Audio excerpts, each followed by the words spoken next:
Kembali di IDX Opening Bell dan untuk mengetahui perkembangan terkini dari pasar mata uang serta transaksi instrumen keuangan lainnya, kita segera bergabung dengan Dealing Room Bank Mandiri.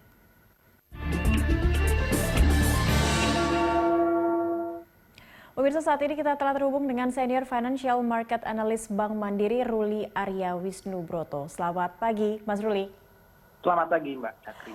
Ini rupiah pada perdagangan kemarin sempat ditutup melemah tipis. Bagaimana dengan kondisi pergerakan rupiah untuk pagi ini?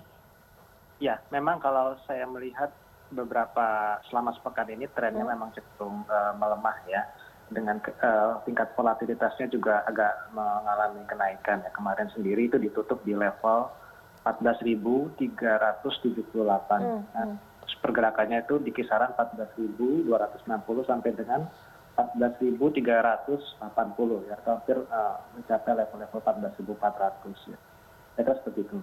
Oke, apakah ini masih corona yang menjadi sentimen dari pergerakan rupiah kita? Ya, betul sekali. Jadi memang corona ini agak spesifik ya di Indonesia ya. Memang terjadi kenaikan ya, pandemiknya masih belum berakhir dan dalam beberapa hari terakhir juga tercatat kasus penambahan mingguannya itu meningkat ya, lebih dari 1.000 per harinya. Kemarin sendiri itu sekitar 1.600. Jadi memang itu mungkin agak sedikit menyebabkan tekanan terhadap dia ya, karena memang kenaikan kasus corona sendiri itu juga menyebabkan ya mungkin pemerintah ya, baik di pemerintah pusat maupun di pemerintah di daerah juga akan cenderung lebih berhati-hati ya dalam melakukan relaksasi ya, dengan kebijakan yang cenderung berhati-hati ini mungkin akan berdampak juga pada aktivitas ekonomi di dalam negeri. Oke. Dan kalau untuk rentang pergerakan rupiah sendiri untuk hari ini ada di kisaran berapa, Mas Ruli? Saya lihat sih mungkin tekanannya masih bisa akan agak besar ya, karena memang saya lihat belum terlalu banyak sentimen positif ya, berita positif. Jadi kita lihat mungkin hari ini itu kisarannya 14.250 sampai 14.400 kebutuhan ya, kira-kira.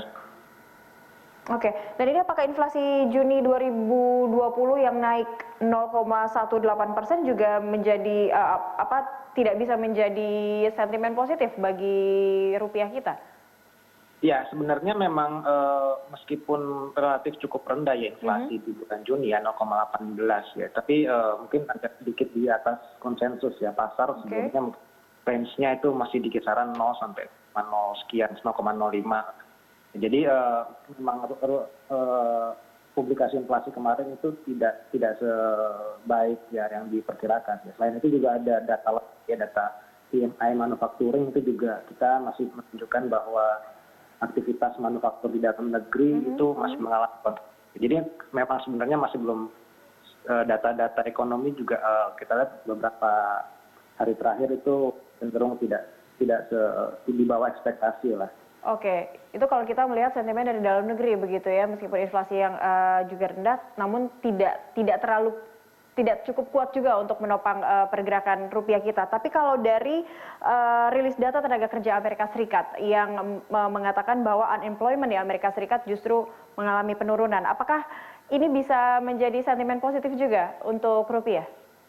Ya memang biasanya ya ketika data Amerika Serikat lebih baik di perkiraan itu bisa mendorong sentimen positif pasar ya. Cuman kalau kita lihat memang dolar dari dalam 2 hari terakhir ini masih range-nya terhadap mata uang lainnya seperti euro dan juga yen itu tidak terlalu besar ya, karena mungkin market juga masih melihat bahwa di Amerika Serikat ya seperti di Indonesia juga itu kasus pandemiknya itu masih sangat sulit ya untuk ditekan, apalagi dengan mereka itu akan merayakan ya hari kemerdekaan ya 4 Juli ya. Jadi ini juga dikhawatirkan dari para ahli ya bahwa perayaan ini bisa akan mendorong percepatan ya, istilahnya percepatan atau kenaikan kasus pandemik lah dari perayaan ini biasanya. Oke. Baik, Mas Ruli, kalau melihat perbandingannya dengan mata uang Asia lain, seberapa tangguh rupiah kita dan apa yang bisa diantisipasi oleh pasar?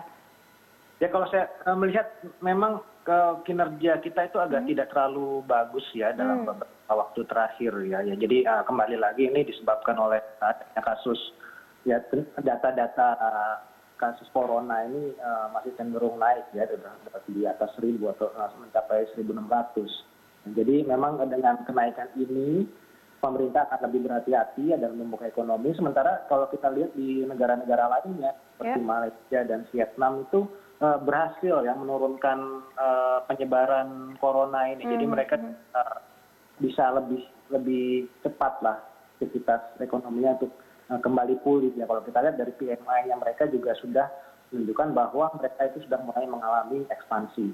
Oke, baik. Terima kasih Ruli Arya Wisnubroto telah bergabung bersama kami di IDX Opening Bell pagi ini.